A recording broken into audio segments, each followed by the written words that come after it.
Au nom du représentant spécial du secrétaire général des Nations Unies pour l'Afrique de l'Ouest et le Sahel, M. Leonardo Simão, je transmets évidemment ses salutations et je transmets mes remerciements à Wanep pour nous avoir invités et faire cet échange avec vous. Alors, 2023, ce fut une année où il y a eu quelques élections importantes en Afrique de l'Ouest et ne boudons pas notre plaisir, saluons ce qui s'est passé au Libéria. Nous étions tous très impliqués et George Weah, l'esprit sportif de George Weah a prévalu sur les pesanteurs qui se manifestent même encore en ce moment au Libéria, parce que la concession de la défaite de Weah a été considérée par ses propres partisans comme étant prématurée. Donc des pressions sont en train de s'exercer. Lui-même, il a dû prendre un décret pour installer le comité de transition, un peu pour couper l'herbe sous le pied des pressions, des auteurs des pressions qui s'exerçaient sur lui. Mais hier, on a encore appris qu'il a dû retirer le dossier pour des raisons techniques. Donc ça veut dire que ce n'est jamais aussi simple. Ce n'est jamais aussi simple, hélas. Et il faut être vigilant, à tout moment. Donc le Libéria, une élection satisfaisante. Le Nigeria, quoi qu'on dise, une élection aussi soit satisfaisante. Une bonne élection ne veut pas dire que c'est une élection complètement dénuée de challenges et de défis. Satisfaisante parce qu'un président a été élu, les adversaires électoraux ont pris le parti d'ester en justice pour contester et mettre leur contestation. La justice a prévalu, les résultats ont été confirmés et le président Tinubu est le président légitimement élu au Nigeria pour les 4 années qui viennent. On peut aussi citer la Sierra Leone, où même si je ne parle pas assez bien dans le micro, voilà, ça ne peut pas être parfait. Le Sierra Leone, où même s'il y a eu beaucoup de tensions autour des résultats électoraux, et que le principal parti d'opposition a, en raison de son opposition justement à la manière dont s'est soldé ce processus électoral, a refusé de rejoindre les institutions, notamment le Parlement, finalement ils se sont résolus à faire un dialogue interne qui a abouti à la reconnaissance des torts et des raisons de part et d'autre. Et le dialogue a été positif. L'APC, le principal parti d'opposition, est en train de retourner au Parlement et il y aura des réformes bientôt pour que les élections prochaines se déroulent de façon un peu plus transparente. Le Bénin, on a eu des élections législatives au début de l'année, plutôt salutaires parce que ces élections ont consacré le retour au Parlement de l'opposition. Il y avait une situation assez étrange au Bénin où le Parlement était composé uniquement d'une seule couleur politique. Ça, c'est une histoire du passé. La Côte d'Ivoire a connu des élections locales, régionales et sénatoriales. La Gambie également, législatives et locales. Donc tout ça s'est plutôt bien passé. C'est-à-dire que puisqu'on veut parler de violence électorale et de déni électoraux, c'est bien de rappeler que ce n'est pas une donnée permanente, éternelle, et que les processus électoraux se déroulent aussi bien, notamment, et c'est le moins de le dire, parce que des instituts comme Wanep font le travail en amont, et donc les résultats sont là. C'est très important de le dire. Cela dit, voilà, ça ne se passe pas toujours bien, c'est pour ça qu'on en parle. On a vu certaines faiblesses systémiques. Évidemment, on peut citer les critiques formulées à l'endroit des commissions électorales en Mauritanie, au Sierra Leone, j'en parlais tout à l'heure. Le rejet des élections jugées non crédibles par l'opposition, donc boycott du Parlement par les élus de l'opposition, et les reculs en matière de participation politique des femmes. Bon, ce n'est pas le sujet à proprement parler ici, mais c'est un sujet pérenne aussi. Voilà. On en parle depuis, on a parlé de la parité, on a parlé des quotas, les 30%. Nous naviguons toujours autour de 15, 16, 17%. Hélas. Et 15, 16, 17% parce qu'on a des pays comme le Cap-Vert ou le Sénégal, justement, qui établissent la parité et qui la respectent. Les lois de parité et de quotas sont à peu près dans beaucoup de nos pays, mais elles ne sont pas elles ne sont pas respectées. Donc c'est une question qu'il faudra continuer à gérer. Et donc aussi donc la participation des femmes et la participation toujours limitée des jeunes. Ça, c'est aussi un autre débat. Moi, personnellement, j'ai un point de vue différent du point de vue des Nations Unies, par exemple, sur la participation des jeunes en politique. Si on a le temps, on peut y revenir. Donc, on note quand même que le dialogue politique post-électoral Sierra Leone, ça a donné des résultats positifs. George Weah, encore résultats positifs, a très rapidement concédé. Donc, l'Afrique de l'Ouest et le Sahel, parce que ça fait partie aussi du territoire qui nous concerne, fait face à une multitude de défis. La légitimité politique que confère la tenue d'élections pacifiques, transparentes et crédibles demeure indispensable pour assurer le fonctionnement optimal de l'État et relever les défis de développement et de sécurité. On ne peut pas ignorer que dans certains pays en cours de transition politique à la suite de coups d'État, le cycle des élections est forcément perturbé, tandis que les institutions en charge des élections ont été dissoutes par les juntes au pouvoir. Alors, le Mali, le Burkina Faso, la Guinée, le Niger, l'élection reste fondamentale dans l'acception étymologique du terme, c'est-à-dire que c'est le point de départ pour le retour à l'ordre constitutionnel. Donc, les dates, Julien, que tu as données tout à l'heure, il y en a qui, au Mali par exemple, on sait déjà que ce ne sera pas février 2024. Donc la question de l'élasticité des dates aussi, je crois que c'est quelque chose qu'il faut inscrire dans le... La Guinée-Bissau, tu as noté novembre 2024, c'est déjà novembre 2026, décembre 2024, c'est déjà par un décret présidentiel novembre 2025. Donc il y a une permissivité avec les dates qui est aussi cause de violence électorale et qu'il faut noter. Donc depuis 1990 et ce qu'on appelle le retour au multipartisme, personnellement, je dispute aussi cette notion-là, parce que bien avant les indépendances, il y avait déjà sur le continent africain des élections démocratiques et des élections multipartites. Donc, le retour au multipartisme par le discours de la boule, ce sont des concepts qu'il faut, à mon avis, évacuer. Donc, on a connu malheureusement beaucoup d'épisodes de violence électorale. Sur les centaines d'élections législatives et présidentielles qui ont eu lieu en Afrique depuis 1990, environ 25% ont été violentes. Au cours des années 2000 à 2015, la sous-région d'Afrique de l'Ouest a enregistré des phénomènes de violence électorale de grande ampleur, notamment au Nigeria, en Côte d'Ivoire, en Guinée et au Togo. Violences électorales essentiellement post-élection qui se sont traduites par d'importantes pertes en vies humaines et de violation des droits humains. 30 ans après les premières vagues de démocratisation dans la sous-région, les élections restent pourtant la voie de choix pour les citoyens de notre sous-région d'influencer la trajectoire de leur nation en choisissant librement leurs représentants. Mais malgré certaines avancées dont on vient de parler, les processus électoraux continuent de souffrir d'une faiblesse de consensus et de nourrir des tensions. Donc, a priori, et on le voit, on l'a vu dans certains pays, c'était le cas au Bénin encore il y a quelques années, l'élection doit être l'occasion d'un rassemblement patriotique autour de valeurs de paix et de démocratie. Hélas, on constate que trop souvent, ce sont des moments de perturbation de la trajectoire et du cours d'une nation. Les processus électoraux restent des catalyseurs de tensions. Au lieu d'unir les peuples, les élections les divisent davantage. Parce que malheureusement, l'objectif de la conquête du pouvoir est progressivement une négation de cet objectif-là. De façon générale, les formes de violence électorale qui ont caractérisé les processus électoraux ont souvent persisté dans la phase post-électorale, en particulier dans la foulée de l'annonce des résultats.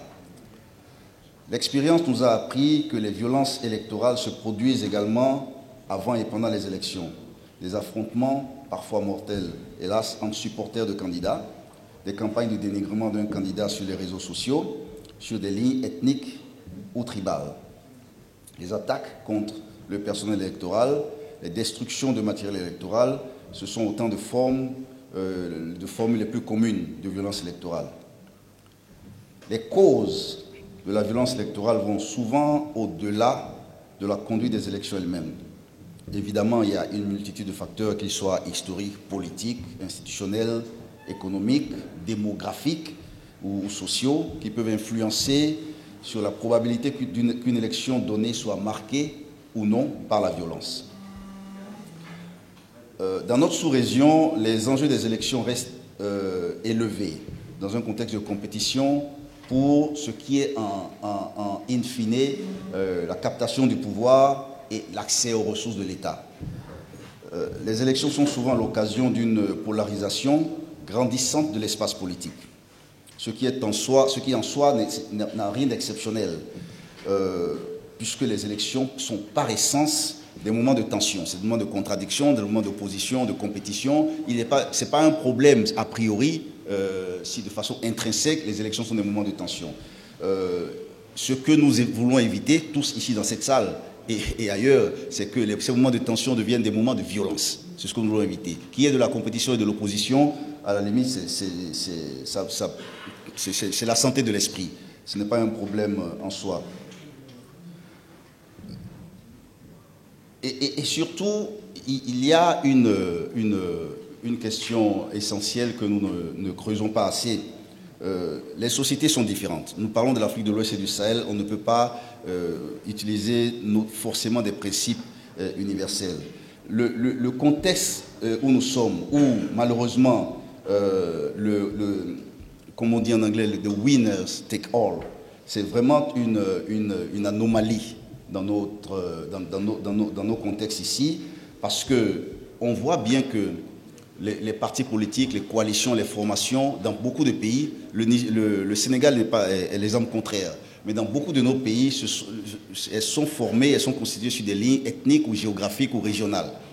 Et donc, c'est toujours un problème lorsque un parti ou une coalition gagne une élection. D'une certaine façon, ça voudrait dire qu'une région du pays a gagné l'élection. Et les autres régions du pays ou les autres ethnies du pays se sentent dépossédées du pouvoir.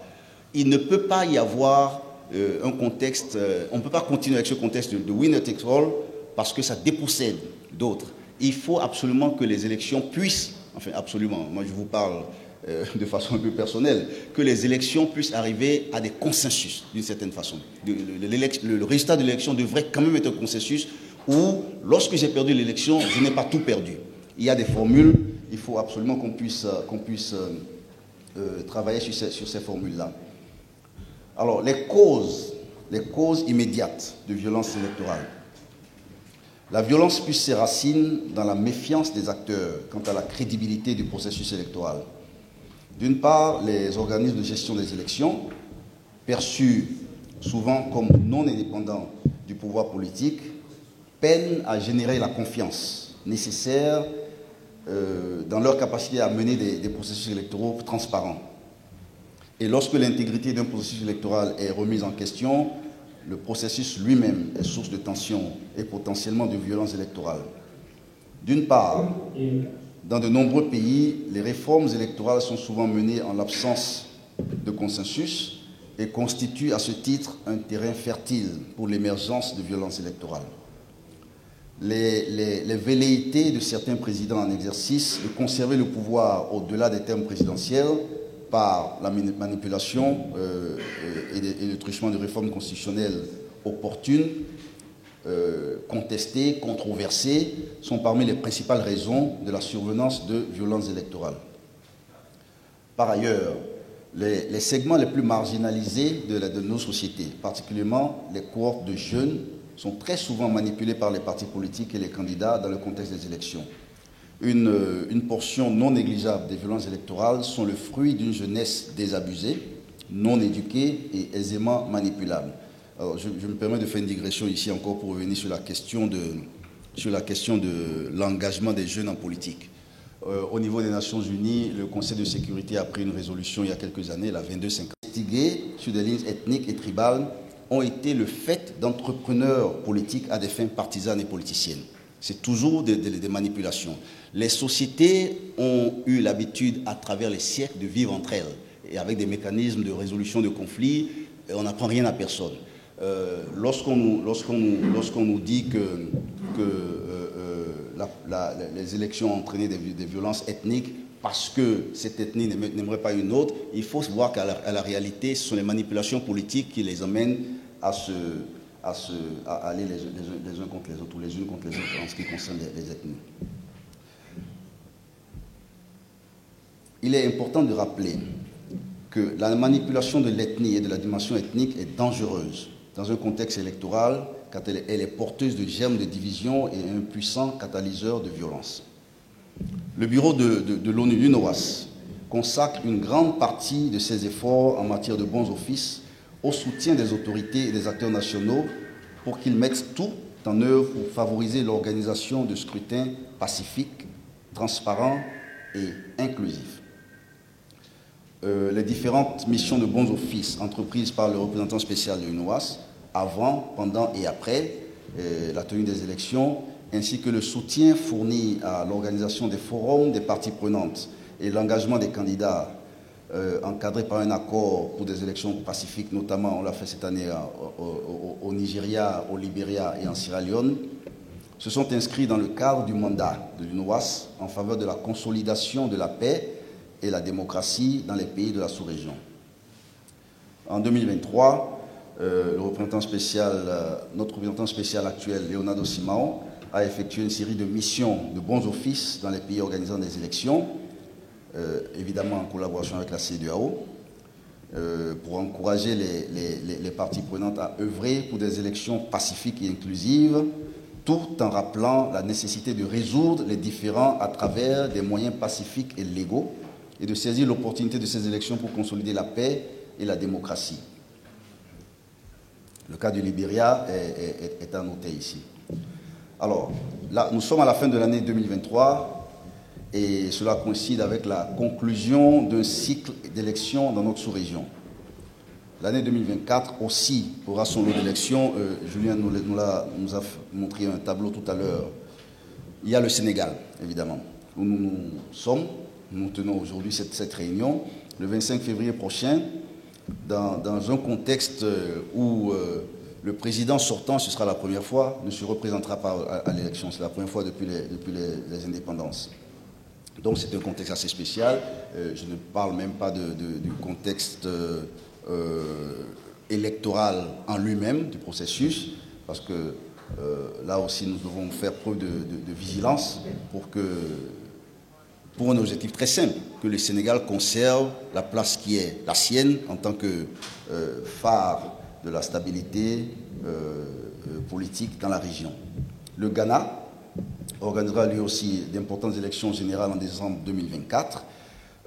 Déjà très compétitif ce scrutin entre les deux grandes familles politiques dans un contexte social et économique vraiment préoccupant pour le Ghana. Au mois de juin, les Mauritaniens seront aussi appelés à élire leur président dans un contexte économique et social difficile. Juste les 3, 4 ou 5 dernières années, 15 à 20 000 personnes ont quitté la Mauritanie. Ils sont allés en exil. Et ce qui est frappant, c'est qu'il ne s'agit pas forcément de jeunes désœuvrés complètement dont le destin ils estiment que le destin est perdu. Il y a des cadres, des policiers, des militaires, des officiers, des professeurs qui partent. C'est dire le contexte social et économique en Mauritanie est effectivement préoccupant en ce moment. Le scrutin présidentiel en Mauritanie s'inscrit dans un contexte de dégradation sécuritaire également du Mali. Et ça aussi, ça pourrait avoir une incidence. Le camp de Mbera au Mali, à la frontière avec le Mali, a accueilli ces derniers mois au moins 45 000 de plus. Ils sont maintenant à plus de 100 000. Et ça aussi, on parle de recrutement voire d'entraînement de terroristes dans ou autour du camp, en tout cas dans la communauté. Donc ce sont des éléments qu'il faut suivre dans les mois qui viennent. Alors ces 3 élections dont je viens de parler, Ghana, Mauritanie, Sénégal, seront l'occasion de tester la capacité de ces 3 pays à assurer des scrutins inclusifs, apaisés et transparents. Du succès de ces élections dépendra la stabilité de la paix et de la paix de la région, parce qu'il ne faut pas qu'on ajoute déjà ce qui se passe dans au moins 3 autres pays, les pays de l'Heptako gourmand, Mali, Burkina et Niger. On espère donc que ces élections seront stables, et c'est encore une fois l'occasion de saluer WANEP, parce que ce projet que nous lançons aujourd'hui va sans doute jouer son rôle pour contribuer à la stabilité de ces élections-là. On aurait pu citer aussi la Guinée-Bissau, évidemment. Les élections maintenant sont en 2025, par le fait du prince. Donc, ce sont aussi... Et ça, justement, ça nourrit la rancœur, ce genre de choses. Le président Mbalo a décidé qu'il pouvait se permettre bon, j'espère qu'il n'y a pas de Guinée-Bissau ici, hein, Bissau-Guinée, se permettre de trouver une autre date. Évidemment, le droit vous permet toujours de raccrocher une hérésie à la légalité. Donc l'opposition, évidemment, n'est pas contente, mais il semble qu'au lieu de décembre ou novembre 2024, les élections se tiendront en novembre 2025. Voilà. Dans un pays qui est en cohabitation, donc on va voir ce que ça va donner dans les mois qui viennent. Alors, au-delà de la nécessité d'œuvrer pour la tenue de scrutins pacifiques, il convient de poursuivre la mobilisation contre les défis multiformes auxquels font face les pays d'Afrique de l'Ouest. Il y a des chantiers majeurs qui persistent et exigent notre engagement à tous pour améliorer les conditions de vie des populations à travers des programmes ambitieux de justice sociale et d'éducation. Dans une perspective de prévention, l'instauration de sociétés justes et équitables est une condition sine qua non pour la tenue de scrutins apaisés et inclusifs. Et pour pouvoir assurer la tenue de scrutins crédibles et pacifiques, il est nécessaire de s'attaquer non seulement aux causes politiques, sociales et économiques qui engendrent les conflits liés aux élections, mais aussi aux causes institutionnelles et organisationnelles qui entourent le jeu démocratique. Il faut renforcer évidemment la bonne gouvernance et l'état de droit. Bon, ça, ce sont des concepts que nous répétons à longueur d'année. Il faut peut-être maintenant que nous puissions insérer dans ces concepts-là des mesures pratiques pour aider nos gouvernants aussi. Parce qu'il faut savoir que les gens qui nous gouvernent, on a l'impression qu'ils savent ce qu'il faut faire à tout moment. Et lorsqu'on s'en approche, on s'aperçoit très bien qu'ils sont parfois tout aussi perdus que nous. Et donc, la conversation, la dialectique serait quelque chose qu'ils devraient accueillir un peu mieux. Il faut promouvoir la gouvernance inclusive en renforçant les mécanismes de dialogue entre les acteurs politiques, en particulier autour des règles du jeu électoral. À présent, quelques réflexions sur le coût des élections. Il est évident que pour les pays dits pauvres, les élections sont incontestablement coûteuses. Logistique, sécurité, résolution des litiges électoraux, programme d'éducation citoyenne sur le processus électoral, etc.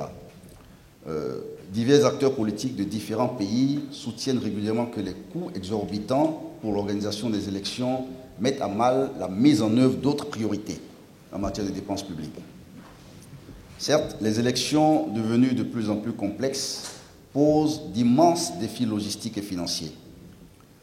Cela dit, il ne faut pas perdre de vue non plus que les élections sont davantage un investissement qu'une dépense, car les coûts électoraux servent in fine à financer l'instauration d'une démocratie stable et inclusive.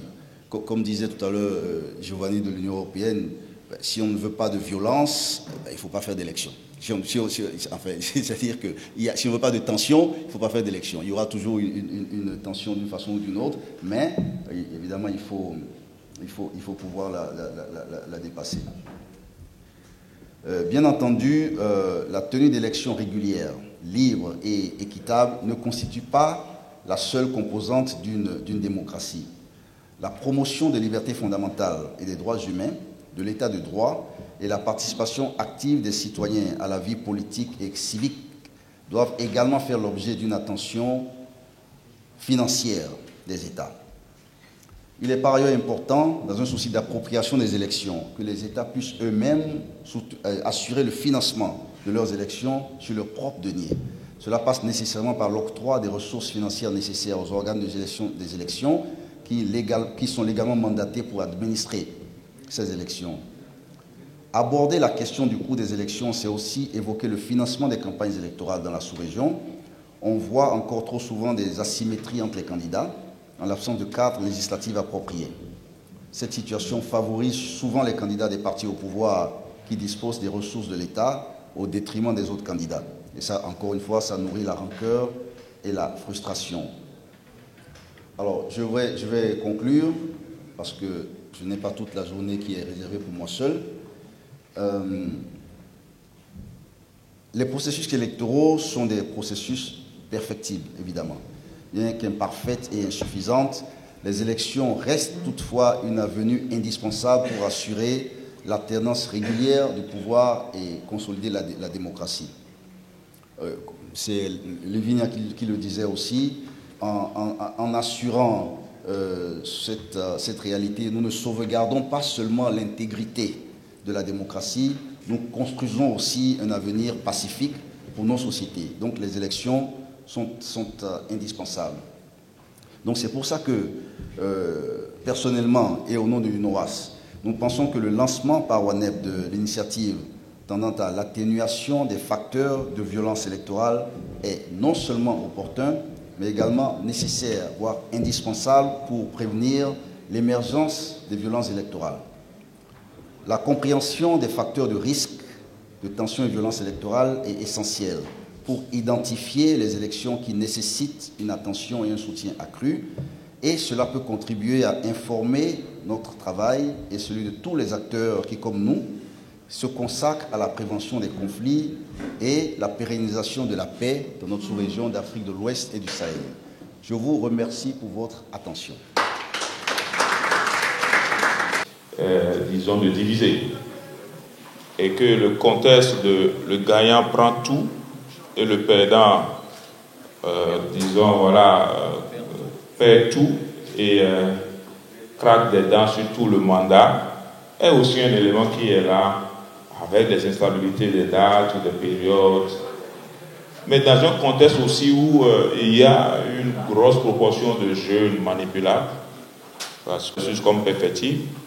Continuons à travailler sur les sociétés justes et équitables, cibler les causes socio-économiques, mais au-delà aussi les causes institutionnelles, et que le dialogue continue de prévaloir autour des processus et qu'ensemble, on peut laisser un héritage plus pacifique. Je pense qu'on a pris note et bonne note de ces introductions et de cette intervention. On s'en voudrait de ne pas laisser la parole à quelques contributions, parce que c'est un débat qui est ouvert, on ne peut pas le conclure ici. Contribution brève et concise, rapidement, en 10 minutes, avant de pouvoir laisser après la parole à Mme Bouillien, qui est en ligne depuis la commission de la CEDEAO pour dire le dernier message de lancement de ce projet aujourd'hui. Si dans la salle, il y en a qui veulent prendre la parole, essayons. Je ne veux pas prendre le risque de dire que je vais m'uniter, mais je vais regarder le temps que chacun fera. Oui, M. Bobakafal. À WANEP régional, WANEP national, etc., pour cette importante initiative à laquelle nous sommes partie prenante. Alors, je voudrais juste faire une toute petite contribution en parlant de violence électorale. Je pense qu'il faut que la violence électorale en elle-même est le prolongement de la violence politique. Et la violence politique a pour en fait donc origine un certain nombre donc, de facteurs. Je pense qu'on en a parlé un peu. Il y a d'abord l'absence ou le déficit de dialogue entre les acteurs politiques. Ça, je pense que c'est un élément très important. Il y a le non-respect des règles du jeu électoral, le manque de transparence donc, du processus et une mauvaise planification du cycle électoral. Il y a également la faiblesse ou la fragilisation des institutions, qui quand même est un élément donc, fondamental donc, dans, en tout cas, la création d'un environnement donc, de violence. Et il y a, on l'a dit peut-être tantôt, je pense que M. Moudjib a parlé, le contexte également socio-économique dans lequel se déroulent donc, les élections, qui peut être effectivement donc, un facteur à gros risque sur un peu donc, la propagation donc, de la violence. C'est pourquoi je pense qu'il est important que des initiatives en amont soient prises donc, pour sensibiliser les différentes donc, parties prenantes du processus électoral, que ce soit les OGE, les partis politiques, donc les candidats. Mais au-delà, je pense qu'il faut donc essayer de toucher le maximum donc, de citoyens et en fait donc des acteurs, surtout des médias. Parce que c'est à travers justement les médias que les discours tendant, disons, à faire l'apologie de la violence, du discours haineux, etc., sont, disons, propagés. Alors, maintenant, la petite interrogation que je voulais faire par rapport à l'intervention de M. Moudjil, c'est lorsqu'il évoque la question du vote ethnique. De mon entendement, je pense qu'il considère peut-être que dans certains pays, le vote ethnique comme, disons, quelque chose de tout à fait normal. Bon, moi j'ai un problème par rapport à cela, parce que le vote ethnique, quand même, c'est un vote identitaire. Et le vote identitaire est le plus souvent, quand même, à la base, effectivement, donc, de la désintégration, un peu, donc, de certaines sociétés. Et lorsque nous prenons, par exemple, le cas du Sénégal, dans notre même constitution, il est fait référence, disons, à l'interdiction, un peu, donc, même pour la création des partis politiques, il est fait donc interdiction vraiment de se référer à une ethnie, à une race ou à une religion. Donc de ce point de vue, je pense qu'il faut qu'on fasse très attention à cette notion donc, de vote ethnique qu'il a donc évoqué tout à l'heure. C'est ça juste que je voulais dire. C'est vraiment un facteur également donc vraiment de désintégration de l'unité nationale donc, dans nos pays où, comme vous l'avez dit, les démocraties sont encore très fragiles, elles sont en construction. Merci beaucoup. Merci. Je dis ça pour rallier aux conclusions de Moudjil. En fait, il a insisté beaucoup sur les éléments de la bonne gouvernance qui peuvent aider les processus électoraux, disons, qui peuvent aider les élections à ne pas être des violences. Il a cité les exemples des jeunes, etc.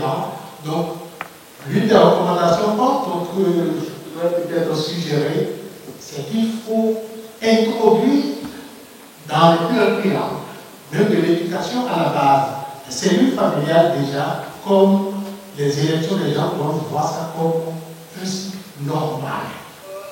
Pour l'éducation électorale aussi doit y être. Lorsqu'il a insisté sur la formation de la jeunesse, puisqu'en faisant le lien sur jeunesse et politique consacré par les Nations Unies qui invitent les jeunes à s'engager politiquement, lui, il a fait l'analyse de l'éducation et la formation. Donc la conséquence aussi, c'est qu'il faut introduire cela au niveau familial déjà. Ce qui veut dire que les gens vont percevoir les élections comme un élément normal qui rentre dans leur cycle de vie. Et là, cela permet de former des générations, futures, ça veut dire construire des hommes qui auront plus tard la charge de la gestion du pays, pas comme des gens qui voient les élections comme quelque chose à capitaliser, à garder pour eux, mais nous perdons les élections. Bon, j'ai suivi les résultats approximatifs des élections aux Pays-Bas cette nuit en voyant la tendance. Pour les citoyens, c'est normal. Vous terminez le vote, vous déclarez même le candidat pour lequel vous avez voté. Ici, vous faites ce sondage, vous aurez des résultats faits. Vous serez surpris parce que le citoyen normal, comme on dit dans certains pays, n'exprime jamais clairement celui à qui ils ont voté. C'est le soir, peut-être le lendemain, que vous allez découvrir, et il a cité l'exemple aussi du président de Libéria, qui est attaqué par ses propres partisans pour avoir très tôt déclaré ou salué son adversaire. Ça fait partie des éléments. Autre proposition toujours pour qui a mis l'accent et qui m'intéresse aussi, c'est la question de la redevabilité. Si les pouvoirs politiques actuels peuvent être en mesure et qu'on inculque au niveau de la jeune génération pour exercer leur droit de vote, que l'élu, à travers cette promesse, doit rendre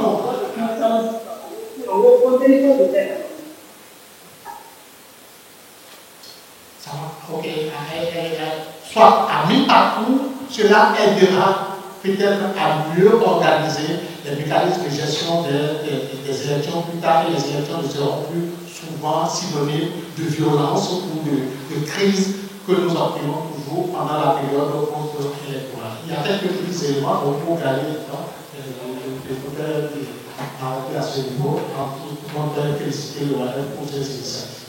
Merci. Chez moi, par exemple, à Porto Novo, le parti majeur pendant une vingtaine d'années, c'était construit sur une base régionale, régionaliste, parce qu'il y avait, et dans cette formation majeure, il y avait les deux grandes ethnies qui coopéraient très bien ensemble, mais leur point d'intérêt, leur point de communauté, c'était qu'ils font partie du sud, de ce côté du sud du Bénin, et qu'ils avaient les mêmes habitudes, etc. Le vote est identitaire, le vote est sociologique, c'est une réalité. Alors, on peut se battre contre ça, mais je ne sais pas si on empêche le soleil de se lever à l'est. C'est ça la réalité. Maintenant, comment construire autour de ça? Je crois qu'il faut construire, il ne faut pas se laisser entraîner par la manipulation. En général, le grand problème, ce sont les manipulations politiques, ça je l'ai dit. Je vous donne juste un exemple de la RDC.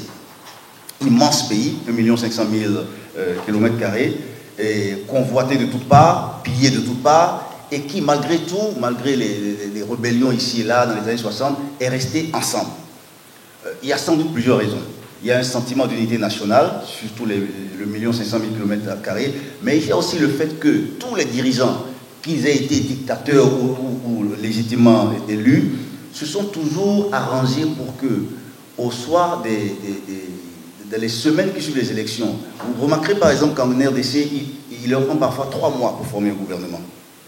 Parce qu'ils s'assurent de faire des compositions, des alchimies extrêmement savantes, pour s'assurer que toutes les parties de cet immense pays sont représentées peu ou prou dans le gouvernement ou dans des industries publiques ou dans des sphères de pouvoir d'une certaine façon. C'est la manière dont ils s'assurent. Le Nigeria aussi le fait très bien depuis un quart de siècle à peu près. Donc c'est la manière dont ils s'assurent de garder leur pays ensemble. On ne peut pas faire bon marché de cette réalité-là. Encore une fois, je reviens dessus, si le soleil se lève à l'est, on ne peut pas le faire bouger à l'est. Notre vote, en général, est identitaire. Essayons de voir comment on peut vivre avec ça. C'était ça mon sujet.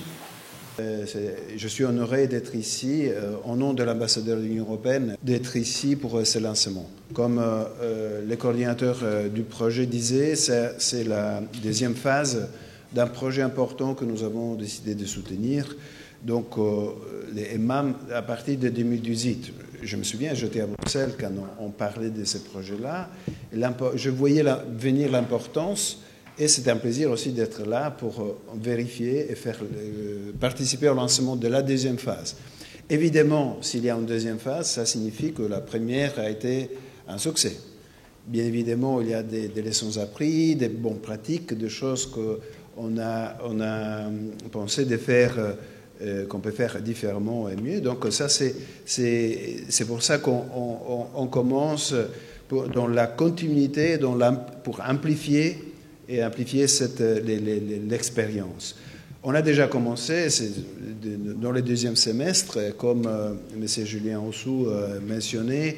Déjà au Libéria, on a fait une bonne expérience avec quelques difficultés qu'on a réussi à surmonter. On est en plein travail au Sénégal avec le groupe national de réponse aux violences électorales. Et donc, on va le faire aussi dans les autres pays. Et donc, c'est aussi l'occasion ici pour vous dire que, pas seulement on a voulu continuer, mais on pense, et on a une discussion avec WANEP, pour élargir un peu plus le spectre de pays concernés. Donc, dans les prochains jours, Inch'Allah, comme on dit ici, on devrait arriver à signer une extension du projet aussi à un 12e pays, donc le Bénin, et aussi d'autres activités complémentaires dans le socle de ce qu'on a fait maintenant.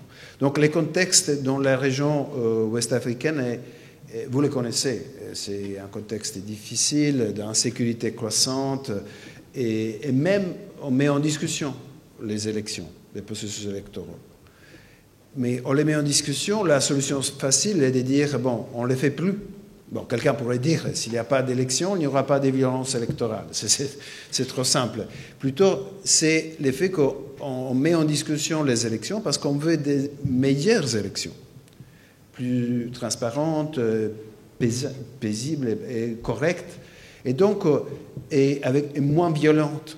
Donc c'est ça dont le but de ces projets, c'est vraiment de prévenir la violence électorale avec les processus d'alerte précoce, d'intervention avec l'implication de la société civile, et donc et aussi ne pas considérer les élections seulement les moments du vote au premier tour, le deuxième tour, mais c'est avant et après les élections. Donc ça, c'est une expérience aussi apprise de la phase précédente, un peu d'élargir le spectrum de la durée et de l'intervention. Donc, c'est important dans ces cas de travail, c'est qu'on a parlé du travail commun. Donc, travail commun avec les organisations régionales, la CEDEAO, dont WANEP est partenaire, l'UNOWAS, que c'est vraiment un partenaire incontournable ici, et on salue vraiment très positivement aussi les RESAO pour cette implication des acteurs et régionaux et nationaux, mais aussi l'implication des ONG, de la société civile, des représentants de la société civile dans cette région, dans les pays où on travaille, les partenaires, donc les ambassades qui sont présentes, mais aussi je salue et je remercie encore une fois les collègues des délégations qui sont connectés depuis leur siège, leur délégation, qui pourront participer activement dans les pays concernés à ces processus. Et donc, vous avez, Madame Lavinia, vous nous avez remerciés, mais c'est aussi nous que nous remercions, vous, en tant que WANEP, et tous les acteurs qui sont impliqués dans ce projet, parce que c'est vraiment l'idée d'un effort commun. Donc, pour pouvoir donner une petite ou grande contribution à un processus démocratique plus pacifique, un peu durable, vous avez dit, Madame Lavinia, ça c'est l'espoir de tous. Et donc, comme c'est les goodwill messages, donc le message de bonne volonté, je suis ici pour vous souhaiter un bon succès pour cette initiative de lancement et surtout pour les projets dans les mois et années à venir. Merci.